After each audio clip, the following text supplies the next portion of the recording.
Samsung has built literally everything from a family car to a butt robot. It's a crazy company, so here are my top 40 things about them. Samsung has a huge office park in Korea, all to itself, called Samsung Digital City. It's quite possibly the company's most important bunch of buildings. It's where their Galaxy smartphones are designed, and even where some of the first curved TVs were conceptualized. And this Samsung City has a couple of interesting things about it. There's a specialized chamber that is decked with soundproofing pads to create pin drop silence, and this is actually where the audio performance of phones is tested. They even have a sound lab filled with instruments, which is where a lot of those iconic ringtones and Samsung alert sounds are actually created. Plus, Samsung has a philosophy here called Work Smart, where employees can show up at whatever time they want to, up until 6 PM, just as long as they feel productive. I quite like this one. And even aside from this headquarters, Samsung is big, and it's actually tough to conceptualize just how big. They've got over 320,000 employees, and for some perspective, that's as much as Google plus Apple plus Nokia, and to manage all of them, not one, not two, but 3 CEOs. Samsung's revenue brings in about 17% of the whole GDP of South Korea. That is, the entire value of everything produced in the country. They've also sold over, wait for it, 2 billion Galaxy phones. That doesn't count tablets, that doesn't count a lot of their non-smart ventures, just Galaxy-branded phones. That is a quarter of the number of people on this planet. Samsung has become so big that, in fact, it's had to branch out. Within the Samsung group, there are a whole load of sub-companies, ranging from Samsung Life Insurance, exactly what it says on the tin, to Samsung Heavy Industries and Samsung Techwin. And this is where the true depth of the company starts to become clear. Samsung Heavy Industries is actually one of the largest, believe it or not, shipbuilding companies in the world, and Techwin was founded as Samsung's defense or military division in a very literal sense of the word. It developed the K9 Thunder, an anti-infantry tank that can shoot targets up to 40 kilometers away, and this was actually used by the Korean armed forces, but it gets better. Samsung have also developed a smart sentry gun, and there's a good chance this was the first that combined surveillance, an infrared camera to pick up human activity, voice recognition, and of course the ability to shoot things. There was a car division, Samsung Motors, they sold hundreds of thousands, and Samsung's construction company built the Burj Khalifa, the tallest building in the world. And you probably guessed it, I could go on for a while, it doesn't end there. Helicopter engines, fighter jets, and toilet seats. Samsung isn't afraid to give something a go. Speaking of which, if you do enjoy this video, a sub would be amazing. Anyways, Samsung and Apple, you might already know this, they've been locked in a legal battle for 7 years, ever since Apple first accused Samsung of copying the design of the iPhone. Things like touch to zoom and the layout of the home screen. Apple's initial plan was to try and get Samsung smartphones completely blocked from sale. After this failed,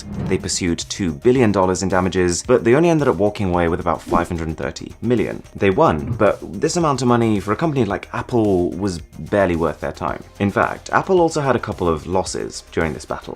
When it came to tablets, they filed a public complaint saying that Samsung's Galaxy Tab had blatantly copied the design of the iPad, but the judge disagreed. It massively backfired to the point where Apple was told to run both newspaper and online adverts just to state that actually Samsung hadn't copied the iPad. That's a big ouch. It's a bit strange then that these two companies, they're out there suing each other when actually they need each other. Samsung supplies about 90% of the OLED panels used in iPhones, meaning that without Samsung, Apple would be struggling for displays, and without Apple, Samsung would have lost a massive customer for its display department. We don't realize it because a lot of Samsung's products, they're not retail products with the company's brand name slapped on top of them, but Samsung is everywhere. Whilst you probably know them primarily for their phones, that's only about 20% of their business. Display panels for other companies and their semiconductor sector, processors, storage chips, and mobile image sensors are significant too. They're doing so well across these businesses that in total, Samsung earns just under $400,000 of revenue per minute. That said, it's a company that likes to reinvest a lot of this back into the company. In 2018, Samsung became the world's biggest advertiser. It's a bit of a weird title, but the implications are massive. No company across any industry spent as much as Samsung did on advertising. And also, last year, they were the biggest filer of patents in the entire United States. In fact, right now, Samsung has over 300,000 active patents. That can't have been cheap. If you've seen the video I made all about Apple, or the one I made about Huawei, you'll know I find it fascinating seeing how such massive companies had such humble beginnings. Samsung is no different. They initially started by selling noodles, dried fish, and groceries. It was a company that, before they even found their footing in electronics, dipped their toes in everything. They were founded in 1938, but they didn't make their first electrical product till 1970. That's over 30 years later. The name has been the same throughout the entire company's history, but what a lot of people didn't know is that there's actually a bit of wordplay going on. Sam means 3, and Sung means stars. And this was chosen because the founder saw his company being as everlasting as the stars. These 3 stars were then present in every single historic Samsung logo, up until about 20 years ago when they were ditched, but that underlying space theme has remained. Whilst their mobile division has changed logos, many of Samsung's other sub-companies still go by this one, which looks an awful lot like a Milky Way galaxy. Samsung's entire smartphone sub-brand is called Galaxy, and even in the way these phones have been themed, there's been clear space inspiration. In fact, this Milky Way logo, it's pretty cool. It supposedly has the S and the G on either end spilling out of the galaxy to show that Samsung is always pushing boundaries. In the 1990s, Samsung's reputation was very much quantity over quality. They were churning out products, but they just weren't all that great. The chairman at the time, he decided one day that he just wasn't going to have any of it. He ordered over 2,000 staff to gather around a pile of 150,000 Samsung products and just watch as he set them on fire. That's about $50 million worth of product gone, just for the sake of making a statement. You could say it's a bit harsh, but the company did turn themselves around, and it's possible this was why. More recently, having become this giant company, churning out tons of products which have been complete runaway successes, Samsung has also made a couple of questionable items. The Samsung Dream Doghouse is a $30,000 pad containing a pool, a treadmill, paw-controlled snack dispenser, and this is the best bit, a Galaxy S tablet. In a press release, Samsung actually said that this is for dogs who have social media profiles. What probably makes more sense is that this will be used by the owners to keep an eye on their dogs. You might have seen a movie called The Matrix Reloaded.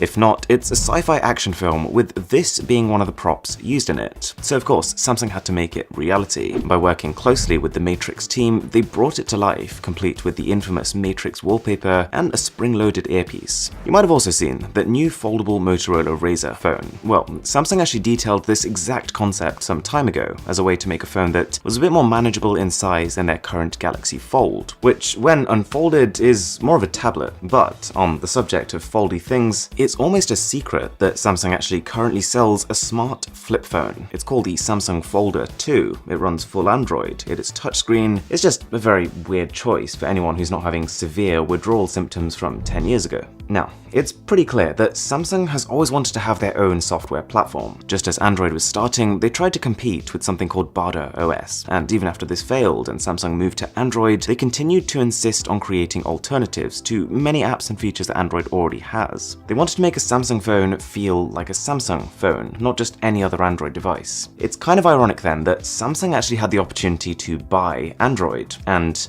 they said no. Back in 2004, the Android team was looking for funding, and so they approached Samsung, but Samsung didn't see any potential. They apparently found it almost amusing that the Android team had such lofty goals, but they were only a group of 8 people at the time. This was just 2 weeks before Google eventually bought Android. The entire landscape could have been different. Just think about it, Bixby could be your life assistant right now. You might have heard of routing. Routing allows you to gain administrator permissions over your phone, enabling you to do things like block adverts and install custom software. Anyways, Samsung doesn't really want you to root your phone because it can present additional security risks, so over the years they made it tougher and tougher to do so. It got to the point with the Galaxy S5 where there was literally a bounty or cash reward for the first person to successfully root the phone. It started at $500, but as people kept chipping in, this bounty went all the way up to $18,470. And now, for some of my absolute favorite Samsung facts. They've had some pretty great social media moments. In 2013, a man messaged them on Facebook. This was just after the Galaxy S3 was announced, and he said, "I was wondering if I could get a free Galaxy S3, whilst including a drawing he made of a dinosaur." Bear in mind, this was made by a guy who is 26 years old.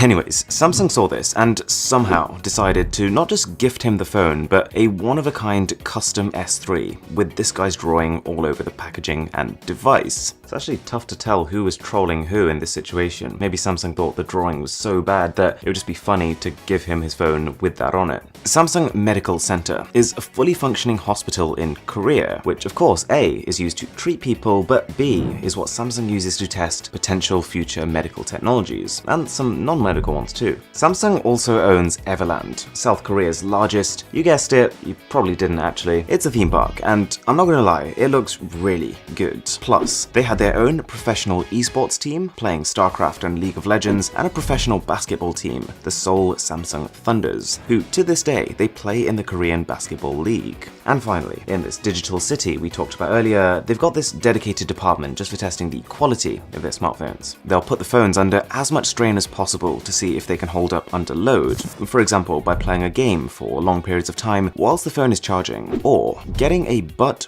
robot to repeatedly sit on it. After the fiasco of the iPhone 6 bending, this was a pretty odd way of Samsung making sure their Note 4 didn't follow suit. If you enjoyed this video, don't forget to check out the ones I made on Huawei, Apple, and myself. And with that being said, I'll catch you in the next one.